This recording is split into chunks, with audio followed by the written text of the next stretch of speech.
How would you like it if you hit your car horn and the headlights turned on instead?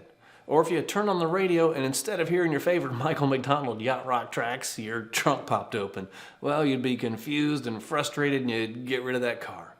A similar weird behavior happens on dealers' websites every single day, and it's the fault of us vendors, and here's how to fix it. Welcome to Trade Pending TV.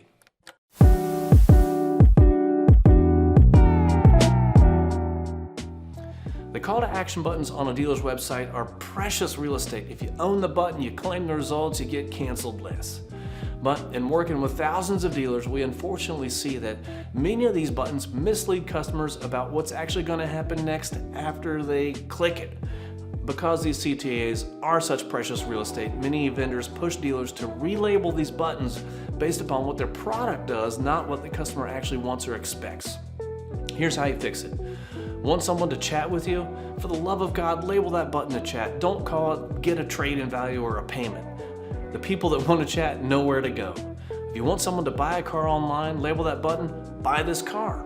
Want someone to complete an online appraisal, label that button, appraise my car or get a firm offer. Want someone to get a quick payment estimate, call that calculate my payment. How about value a trade-in? Well, you guessed it, call that value my trade.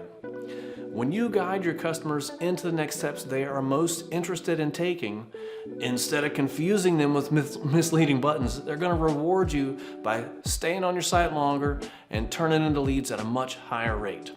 We'll see you next time.